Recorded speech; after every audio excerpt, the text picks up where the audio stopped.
conference. So hi everyone, I am Brian. I am on the planning committee, and I am here to introduce the first keynote. When I was a younger librarian, there was sort of this species of webinar that was like, future tech, what's happening? So this is in the before time, before COVID, before AI, before cryptocurrency, maybe even before Instagram, right? There were these sort of webinars about this, and maybe they still happen now. And I think these were kind of low-key toxic. It just had like librarians kind of chasing the ghost dragons of like Silicon Valley press releases, right? But of these webinars that were happening, there was one librarian that sort of could see the big picture, was willing to be critical, and most importantly, understand the value of copyleft and open source for libraries. And that was Jason Griffey. And then, of course, okay, who is this guy? He's insightful, and he's also funny and charismatic. And I come to learn that, like, okay, he actually lives and works here in Tennessee. So he started his career at the University of Tennessee, Chattanooga. And of course, soon enough, other people, not just me, started to notice that he was really insightful. And soon enough, he became a fellow and affiliate at the Berkman Klein Center for Internet Society at Harvard University. Never heard of it. And then he goes on to become the Director of Strategic Initiatives at the National Information Standards Organization, NISO is how we normally call it. His latest book, wait for it, is titled Standards, which came out this year, co-authored with Jeffrey Pomerantz, and was published by MIT Press. And on your blog, Jason, you said you were very proud that you were published under MIT Press, and rightfully so, brother. It's great. So someone who's been a personal inspiration to me in my career, I'm proud to introduce Jason Griffey to AspenCon.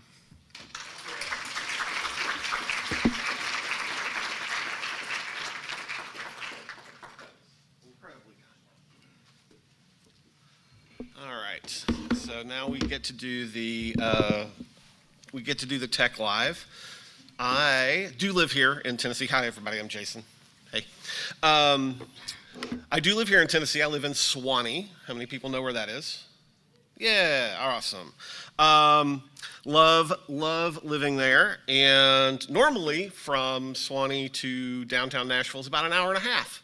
Except this morning when I left my house at 6 thinking, this will be easy. I'll get there early. I'll have some time to do a tech check. I'll have coffee. And that was not to be, because there was, normal traffic around the airport and normal traffic around everywhere else. And I literally just ran in the room. So we are going to do our best to see if this works before I get started. Sorry. Apologies for doing this live. Normally we would, have done it a little earlier. All right. So, there we are. Awesome.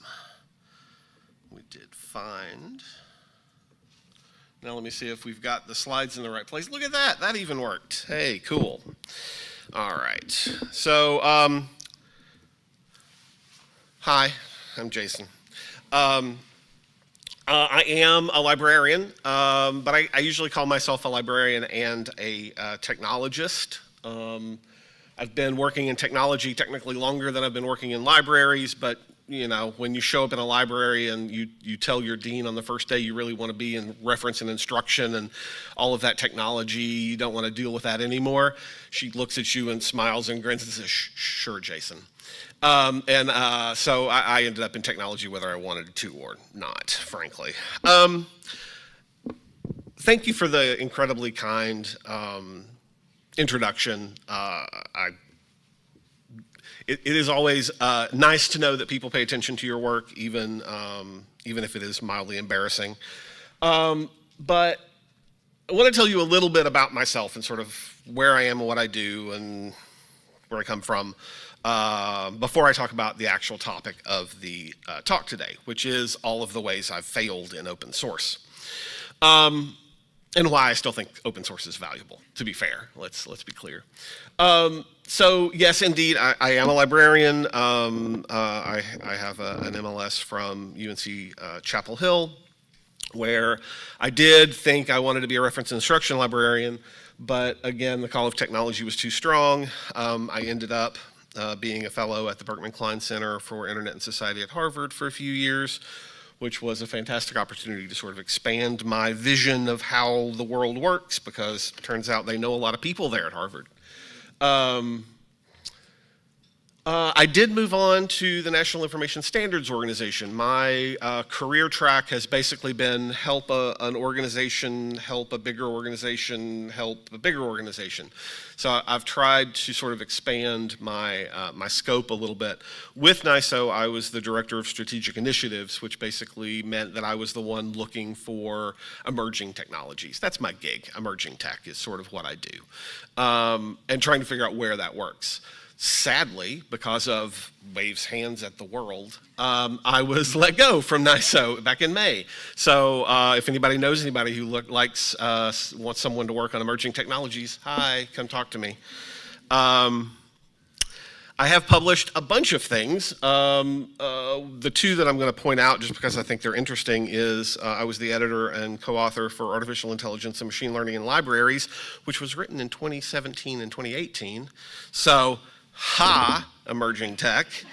And is only partially dated with, the explosion in the last 6 years. But this was written before ChatGPT was even a thing. So, pretty cool. And then, as was pointed out, my current book, the most recent thing that I've published, is Standards with Jeffrey Pomerantz via MIT Press. This is their sort of Cliff Notes for Smart People imprint, which is a really kind of fun, breezy introduction to why standards are important in the world. And I think it's something that people should be interested in, I hope. But what I am here to talk to you today about, is my two open source, open hardware projects that ended up failing, and talk to you a little bit about what they are, what they were, why they failed, and what I learned from that. So I did two open source projects designed specifically around libraries. One of them was a library box, and one of them was called Measure the Future. Has anyone ever heard of either of these things? A couple of them, okay. Cool, yay. If you want a copy of my slides, there is a library box in the room that is currently projecting Wi-Fi that you could connect to and grab my slides if you would like to do that. I'll obviously share them in the traditional way in the conference portal and everything, but gotta do what I can. So open source and libraries and my failures. I just want to talk a little bit about the projects themselves. I'm going to give you sort of an idea of the history of them, the rise and the fall, and then at the end of the talk, I'll talk about, obviously, the lessons learned from that. All right. So we're going to start with Library Box, because that was my first open source project. It was the first thing that I did that I worked on that was kind of fully, transparently out in the open for library. So what was Library Box, for those of you who don't know? It was a hardware project. I'll just set that right up, just like that. That was a form of portable private digital distribution. This is basically a battery-powered web server. It's a tiny little battery-powered web server that you can connect to the Wi-Fi and you can grab things off of at will. So it was designed to be a place where this was, I'll talk about the history and such, but this was sort of 2012 when I worked on this, when I sort of had the idea for it. So this was like very early in the mobile phone explosion, very early in sort of broad-based cellular connectivity, especially data, high-speed data through cell, and in rural parts of the US and in developing parts of the world. The ability to sort of grab educational materials locally rather than having to use very expensive data connections was a big deal. And so this was a project that was driven basically open source software and then commodity hardware. We effectively targeted the cheapest hardware we possibly could for any given area so that it was the most affordable for the people in that part of the world. So we had a sort of a small range of commercial hardware that we used. This was about a 40 at the time, 2012, 2013, about a $40 portable travel router that we that we used as part of our platform for the software. So this was originally a project called PirateBox that was designed in 2011 by an artist, actually, at New York University named David Darts. And David's idea was effectively an artistic statement on copyright, let's say. He developed a portable router that fit inside a lunchbox. This was like lead-acid batteries inside. It was like, again, 2011. I know it's many years ago, but try to put your brain back. And his idea was, wouldn't it be cool if there was a little web server that you could just carry around with you that people could connect to, and they could put things there and other people could take things away, right? So this like portable pirate radio digital thing. So it was an art project. So I saw the project and then thought, well, this is kind of cool. I could do some changes and I could make this an interesting thing for libraries to use out in the world. So in the spring of 2012, I built one, sort of a proof of concept, and cheekily put it inside a book and took the book with me to computers and libraries and talked about it. And that garnered some interest. People were like, this is cool. We could put this out on bookmobiles and we could put this, we could take this with us out into the world. And so I kept working on the code and got to sort of a 1.5 version, which was much easier to install and much better. It's designed to be sort of a much easier, less of a heavy lift. You didn't actually have to code much to do it. You could sort of just flash some firmware and be done. And then I started getting like support requests. It's an open, right? Open source, the wonders of open source. Hey, can you do this for me? Sure. So libraries started contacting me and saying like, well, here are some things that we could use, that we need some things from this to be a useful product for us. And I was like, all right, well, I need some help. Like I need help. I had a full-time job. I was the head of IT at an academic library. Like I couldn't really do all of this. So I needed to raise some money. And again, this is 2013 at this point, very early in the days of Kickstarter. But I thought, let's try it. Let's just see. Let's just see what happens if I put this up as a Kickstarter project and see if anybody's interested.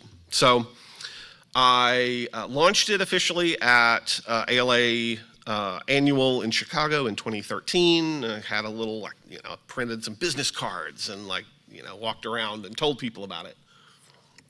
I was like, hey, go check out our Kickstarter project. And then after I explained to them what Kickstarter was in 2013. And so, it started. We got some funding and some people were interested, and it started sort of organically getting a little bit of traction. I had set, for those of you who haven't used Kickstarter, don't use it regularly. I set a goal of $3,000. I thought, what do I need? I need a few hours of a developer's time. I don't need a lot of time because I can do a lot of it, but I need a few hours of somebody who can sort of dig in a little more deeply than me.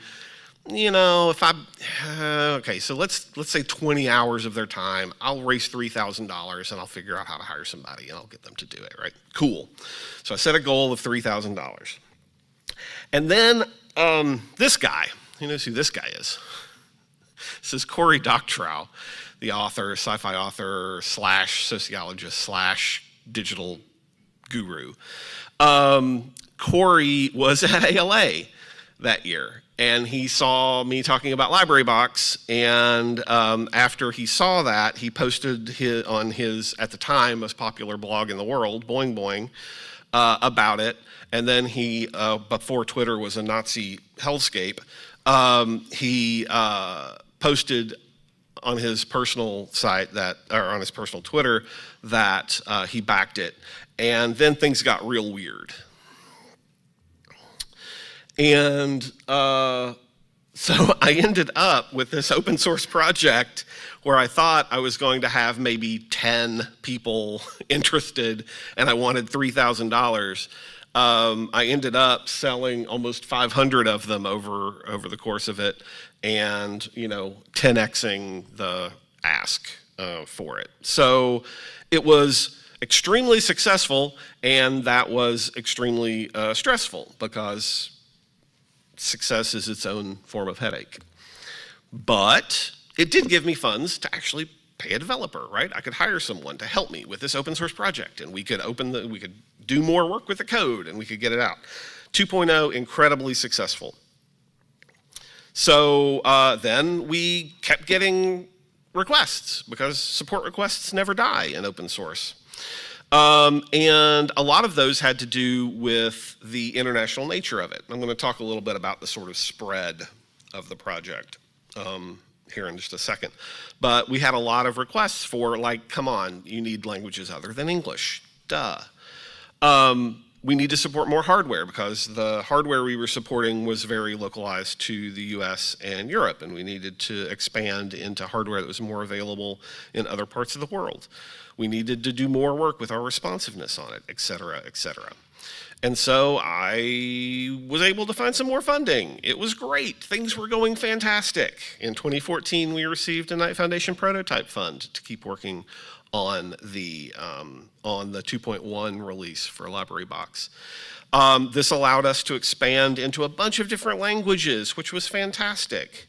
And the 2.1 was released in public beta in October 2015, which is, I am extremely aware, exactly 10 years ago now. And the official release was in December of 2015, which was fantastic. And that was the last release. It was the last official release of the software. We'll talk about why in a minute. But while this ride was going, if you've got the timeline roughly in your head, right? I started in about 2012, and then end of 2015 was the last time we released any code for it. So it's about a 3-year run. For a typical open source project, that's not bad. That's for the sort of hobbyist level open source project, it's not too bad. But we had a lot of users. We actually had quite an impact with this particular project around the world. We had libraries actively using it in their work, right, in outreach to the communities. We had all around the world, this is the State Library of Queensland getting ready to build a bunch of library boxes and take them out into the remote areas of their service area. We had things like the Beaverton Library in Oregon doing work with it. And then it started popping up in places like France. This is a street library kiosk in France where they have information about their library and then a library box serving files to the community. It showed up somehow at South by Southwest. They were using it to distribute books and media by walking around South by Southwest. It showed up again, oddly. The Monterey Bay Aquarium was using it to take scholarly work out to researchers who were doing research for them on remote Pacific islands where there were no other connectivity. They would load a library box on a boat, take it out to the island, hook it up to a solar panel, and then the researchers could get to their research, that way, because they were in the middle of the Pacific. It was being used on Army bases to bypass the government restrictions on what could and couldn't be seen on the internal computers. The librarians could preload it with things and take it to the base so that people could get access to things that were otherwise blocked. And then companies started using it. SparkFun, if you're familiar, if you do any sort of hardware work, SparkFun is sort of like Adafruit or one of the other open hardware vendors. SparkFun started using it for their class materials in their classes they were teaching. The American International Health Alliance used it, and this is one of my favorites, for Zambia Rising, an educational endeavor for children in Zambia, and 26 of them in South Africa were used for AIDS education. out in the remote areas of South Africa. And for some reason, IBM started using them, and I don't even know what happened here. This was just like, you're IBM, what are you doing? Somebody sent me this from a conference where IBM was presenting, and they were using library boxes to give access to manuals for hardware, which, again, weird. So this is to say, right, we had 3 years of run. It actually had some traction in the world. It was being used. One of the disadvantages of developing a piece of software and hardware that is designed to be off of the internet is that it is off of the internet, which means that you can't tell when it's being used or where it's being used. I don't know, because it's not connected to anything. So I had a little open Google map where I let people tell me that they were adding one.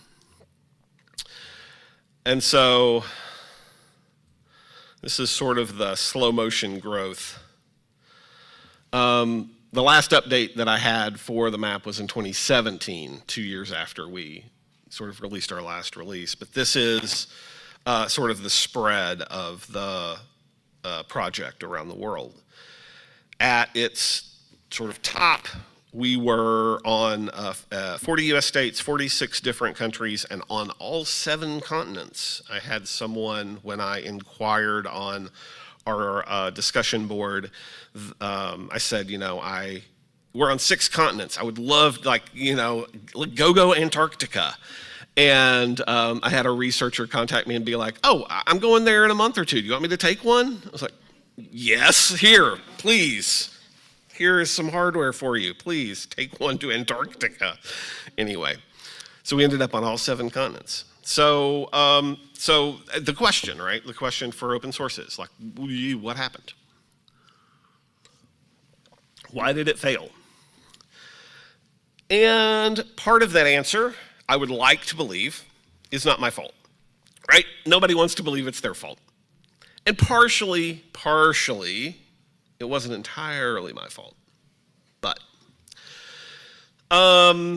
in 2015, the FCC proposed a modification prohibition to anything that had a software-defined radio. That includes routers, that includes travel routers, and anything that has 2.4 or 5 gigahertz, band Wi-Fi chips in them. So the FCC prohibition in 2015 basically said the rule change was in order to protect Wi-Fi, the FCC said anything that has a software-defined radio chip on the 5 gigahertz band has to have a lock on it to prevent the power from being modified by a user. So no other restrictions. That was the FCC's rule. It just said, hey, you're not allowed to crank the power on these radios up and down because it can mess with things, right? It can blow out the ability to connect to Wi-Fi. But that meant that the easiest way to comply was for manufacturers to just lock their firmware and prevent any changes at all, right? So instead of putting some subtle restriction in, TP-Link, who is the primary vendor that we were using the hardware for, just said, we're just going to encrypt our firmware, no key, no access, good luck, goodbye, thanks. Use it the way it's supposed to be used, and we're not interested in you hacking it anymore. And so by late 2016, early 2017, they had effectively locked us out from being able to modify their devices anymore. So, to one degree, yeah, that's not my fault. It's not my fault that the FCC changed the rules on me. It's also not my fault that a lot of you are probably thinking, yeah, but why didn't you just use a Raspberry Pi or something, because those are around, right? Why the insistence on using sort of this commercial hardware? Just use something open. For those of you who are thinking that and weren't in the middle of hardware, the Raspberry Pi didn't actually have wireless. It didn't actually have Wi-Fi built in until 2016. So the entire time we're building this, like it didn't even have a Wi-Fi chip on it. And the little USB dongles and everything you could buy were wonderfully stable, not at all. And if you bought the board and the adapter, it was way more expensive than just buying the little piece of hardware that we were using. So we had sort of this failure to see where things needed to go. Like when the FCC made the rule in 2015, me and my team, the little couple of developers that were working with me at the time, we probably should have seen where the road was going, and we didn't. And that's probably our fault, right? And then, this is something that might sound familiar to anyone who's ever done open source anywhere ever. So this is the team that built PirateBox, and the gentleman in the center there is Matthias Strubel, who ended up, he was the primary developer actually for PirateBox with David, who's the guy in the hat. I actually, after the Kickstarter campaign, got Matthias to work with me directly on LibraryBox because he knew the code better than anybody, right? He had written all of the original code. So I just went to him and said, like, hey, would you just, can I pay you to help me with this? And life happened, and he couldn't do it anymore. Right? Imagine in your head that XKCD cartoon with the one little, big tower of blocks and the one little block holding it all up, right? Insert that here. He just had things that had to happen. And while I, originated the thing, I am not the developer he is. I don't write the things he writes. And I did not have the skills to keep up with it. So we failed, and we failed because partially FCC threw a wrench into our hardware supply, right? We had enough ongoing revenue in the project to continue as we were, but not enough to pivot to a whole new hardware stack. Like we didn't have sort of the runway necessary. Again, probably mostly my fault. The limited developer pool meant that when we needed to find options, we just didn't have them. That was, again, sort of our fault, right? And then also sort of out of our hands, but the change in the overall mobile landscape reduced the need as well, right? Like things got better, like coverage got better, coverage got cheaper, data stopped being metered in a lot of places. It got to be a less attractive product. And all of those came together to mean that by 2015, we weren't writing code, and by 2016, 2017, we basically shut the whole thing down and said, this is a dead product at this point, we're done. So, that's failure one. Failure two. No, absolutely. Thank you. No. These both sucked in their own ways. Everything, nothing ends except that it ends badly, right? Otherwise, why would it end? So our second failure, my second failure in open source, was a project called Measure the Future. Measure the Future was, in my head, a fantastic idea. Aren't they all, right? In your head. All ideas are awesome. This was 2015. So just as LibraryBox is sort of falling apart, I'm like, well, there's got to be something else. We need something else. And the idea for this project, for this bit of library code, was a sort of Google Analytics for the building. Again, 2015, 10 years ago. So, all of the things you know about now as far as measuring door counts and little sensors that tell whether you're seated at your table and cameras that watch you and all that. Try to go back to 2015 when this was actually still a cool idea, because now it sounds kind of silly, but trust me, in 2015 it was a little more interesting. So the idea for Measure the Future was to use open hardware. We were going to concentrate on making sure that all of our hardware was open so that we did not get trapped by the vendor sort of TP-Link problem that we had with LibraryBox. And of course, open source software, right? And we were going to combine a bunch of those two things and we were going to use computer vision to do some attention analysis in library spaces. So we were going to take a Raspberry Pi and a camera, and we were going to put it in a library space, and we were going to use computer vision to analyze how people paid attention. Where did they stop? Where did they browse? Where did they just move through quickly? How much time did they spend in there? All of those sorts of things, right? And the idea was like you pointed at a new book display, or you pointed at a shelf, or you pointed at a computer lab, or wherever you wanted sort of those sort of metrics. You could build one of these, throw it on a shelf, collect some data, make some decisions about how to change things, right? You could A/B test your spaces. Well, yeah, that was the idea at least, right? We very quickly iterated through a whole bunch of things. I built lots of hardware. The development stack was basically, Linux, Go, Open Computer Vision, React, and Postgres. Super straightforward, trying to make sure everything was open and easy, and trying to make sure that, stuff that people knew, trying not to get caught by the lessons I learned with LibraryVox. So what did it do? How did it work? I'm just going to show a very, very quick, short video here because I think it is pretty cool what we did. This is how the software worked, right? Use some computer vision to just identify individuals, identify people, not individuals, sorry. And then count, put points where they were, center of mass, and build that up over time in order to produce heat maps and things like that. Advantages were things like we weren't taking pictures of people. All we were doing was recording the dots. We weren't like videoing, saving video. It's very, very, very privacy forward. I'll talk about that in a little bit.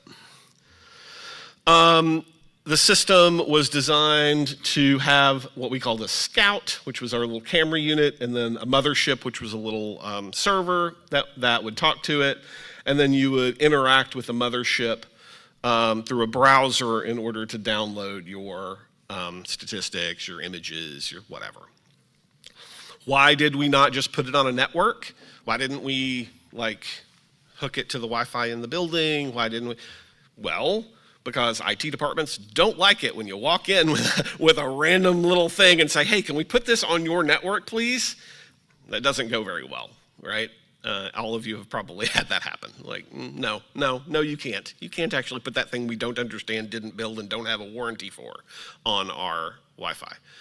And so we built it as this little self-contained thing so that it would be easier for libraries to roll out. It also meant that if it's not on the network, it can't be hacked as far as trying to get in and take over the cameras or anything like that, right? It's a closed system, so it's a little more secure. Anyway. So we ran some demos and some beta sort of testing and things. And I was lucky enough to do so. Does anybody recognize the library? I'll be impressed if you can tell me the library. No, cool. This is the New York Public Library, actually. This is the Rose Room in the New York Public. So I was able to test it, right? New York Public Library, Rose Room. This was fantastic. We were able to run several weeks worth of tests. We put in a system for them to be able to use. At the time, this was, oh gosh, I'm going to forget the year actually because they all blend together at this point. But the reading rooms in the New York Library New York Public had been closed for 18 months, 2 years at this point, and they were just about to reopen, and they were very interested in sort of seeing how they were used when they were reopened. And so that was sort of our little time period to be able to get in and try our project out. So we, did some data gathering. The design of it, right? I'm going to libraries and I'm saying, hey, I've got a camera. Can I put it in your library? That goes real well with librarians. And so we were just aggressively privacy focused, right? We designed the system so that there would be no photos or video of patrons at all ever in any way is saved at all, sort of period. all of the communication between everything is secure. Nothing's on the net and open to random attacks. We worked on thinking through sort of how to avoid identification of individuals in spaces at all. So anytime we saw a single person, we sort of rounded that into the next group so that they weren't identified as individuals in case there were other sorts of cameras in the space. We averaged 15-minute reporting blocks so that we didn't have instances of being able to tell when only 2 people were in a space. We did all sorts of work to try and make it as comfortable for library use as possible. There's a lot of thought in the project, right? We had about 8 beta sites that we were able to install. These beta sites were happy to pay us to be able to move forward. And we still failed. It still didn't take off, right? So failure number 2. What failed? Part of it, we couldn't grow fast enough. Part of it was just revenue. We needed a lot of development, but we didn't have the revenue to fund it, and we were stretching our small pool way thinner than it should have been. Asking people to do things more quickly than could be done, and disjoint between what we needed and what we could actually do was very heavy in the project. We had a lot of librarians actually in libraries who were super interested in hacking away at our code. There were actually quite a few that pulled our code and forked it for one reason or another and did a lot of work on it. And then never rolled the code back to us. They did like legit improvements, and then for one reason or another, whether it was library policy, state policy, right? Lots of reasons. But they forked it and they never integrated. They never pushed it back to core. So that was a problem. And this was a small project. It's not like we could like go after the state of Iowa with a GPL lawyer and be like, they're being mean to our code. That doesn't go, the state of Iowa is gonna look at us and be like, go away, kid. Part of the reason we failed was a refusal to be creepy. We built it, again, this was 2015, 2016-ish when we were putting it all together. And limited data collection, the method by which we put all of our data together made it look less useful than the commercial products that were out there. We made decisions about how we valued library privacy, and then we had libraries tell us, oh yeah, but it can't do that. This product can do that.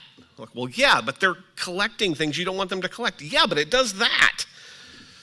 Oh my God, okay, all right, cool. All right, nice. So our refusal to be creepy and our sort of limiting our development by our ethical stances did hurt us, like legitimately. And then the lack of our the need for it to be local in order for it to be private.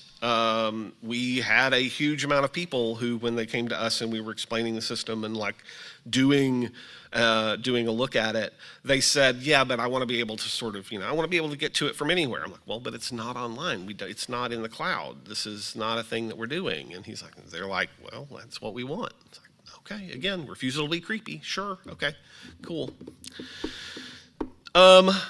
So it fell apart. It just fell apart. We had a product, it worked, we had cool stuff going on, but we couldn't grow fast enough to support the needs that we had, and we were getting asked for things from our clients that we refused to do because we knew they were wrong. And we fell apart. So, why is open source in libraries so hard? Why is it so hard? It's so hard for a lot of reasons. I'm going to give you a few that, as I reflect on our work. as I reflect on the work that I put into these projects. Why is it so hard? So part of it is hard because libraries, by their very nature, and this is public, academic, sort of the U.S. library structure, is hyper local. If you go to a library and you say, hey, we're building this thing for libraries everywhere, they will say to you, yeah, but I need this for my patrons. Okay, cool, yeah, but you understand we're building something for everyone.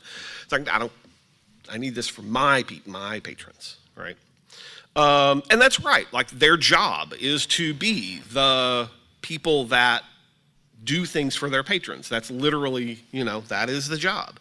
But that hyper-locality, that like need to have mission, vision, funding, all tied to the place rather than the idea is limiting in how projects get done. It's limiting on how open source projects get done with libraries. It's limiting on how technology writ large often gets done in libraries.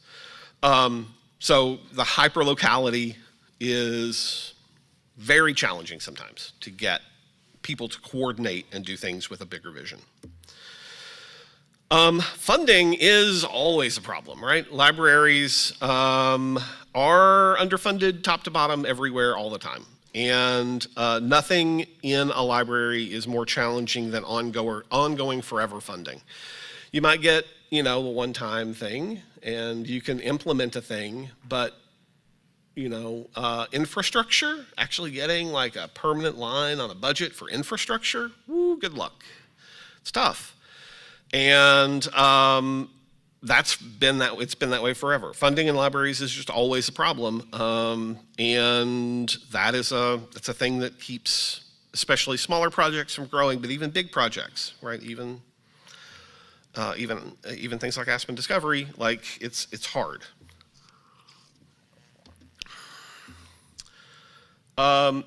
Organizational structures. I talked about this just a little bit earlier when I was talking about, walking into a library and going to their IT and saying, hey, can I put this on your network? But libraries themselves are parts of bigger structures, and often they are beholden to those bigger structures, especially for technologies, right? Academic libraries are beholden to their university IT for their infrastructure. Public libraries are beholden to their local governments usually for their infrastructure. And so those organizational structures have limiters on what they can and can't do and make it difficult, especially sometimes for open projects, open source, open hardware, open whatever, because there's no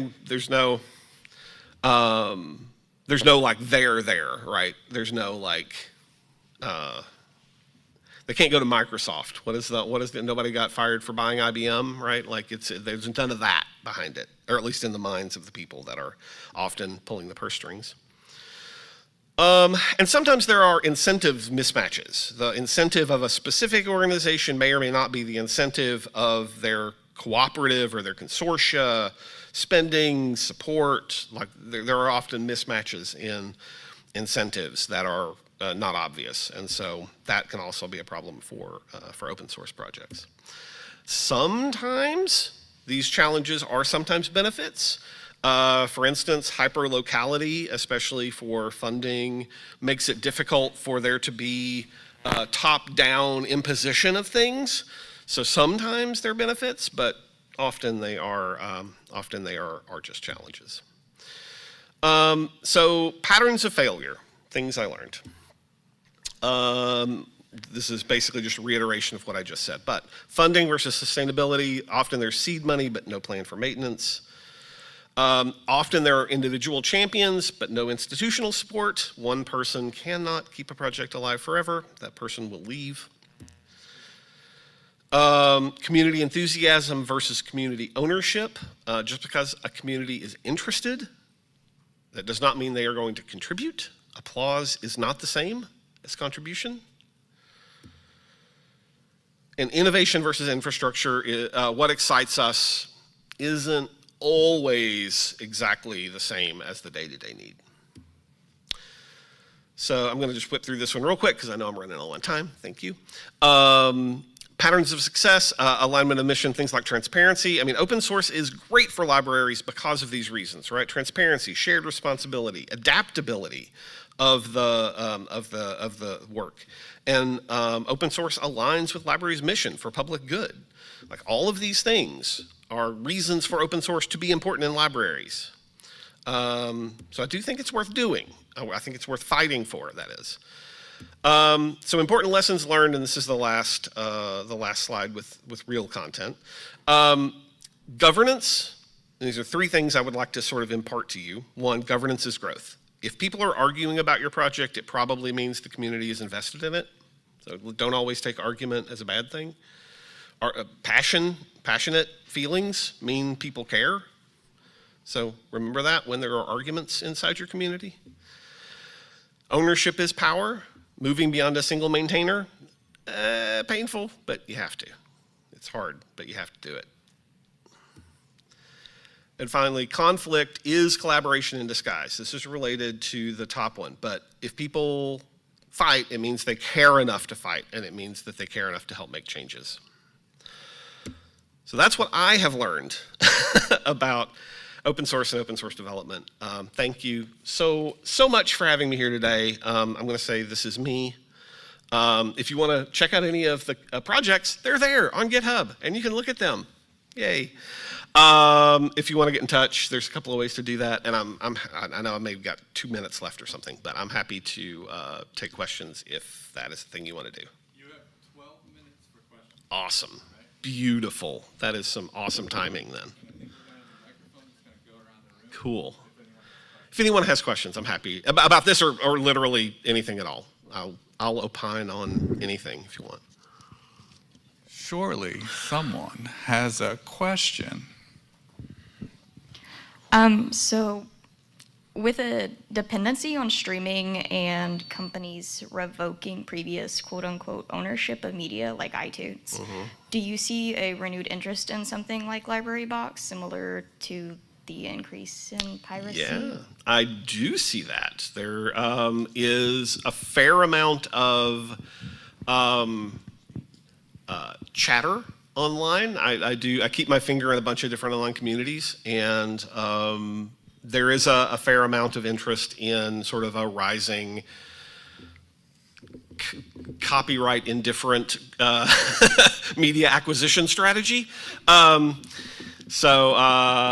I don't always. Piracy is a weird word, and it has a lot of loaded connotation to it. But yes, I do think that there are communities out there that are extremely afraid of the lack of ownership of media writ large, and that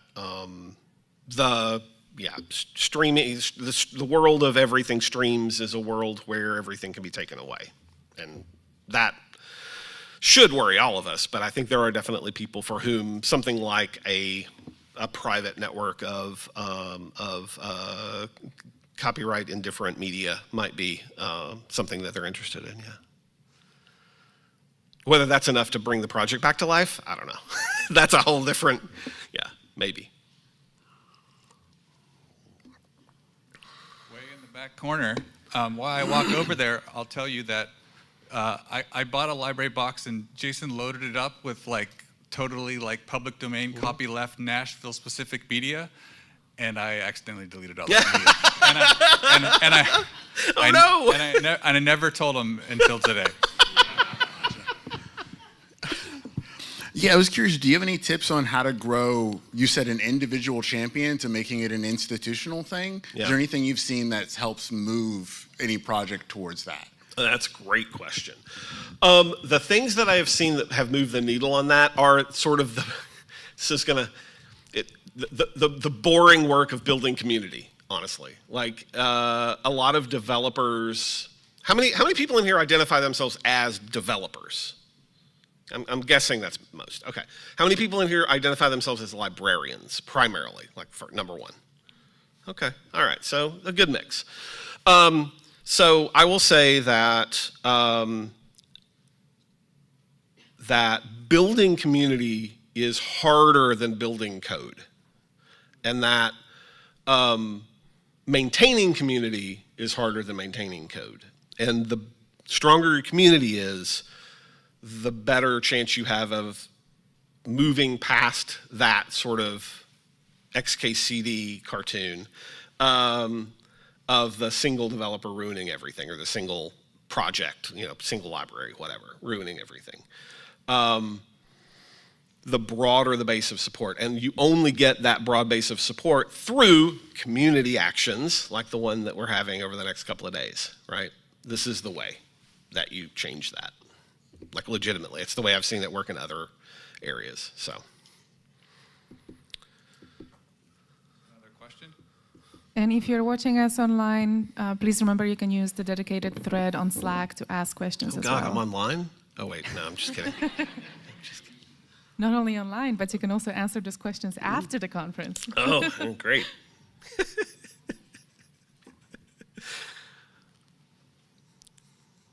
All right. Going once. Going once. Going twice. Is this mic on?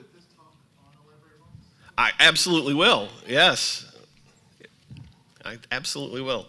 Yes, I love taking, it's a bit self-serving, but one of the, if you connect to this, let's see, it's 192.168.1.1, right? If you connect to the Wi-Fi and then load up a browser, 192.168.1.1. It'll load, and one of the folders is Jason Griffey, and it just has a bunch of my publications in it. So if you want anything I've written, it's probably on there. Jason, can you? Oh, excuse me. No, go ahead. Can you let us know? Can you let us know which question you just answered, just for?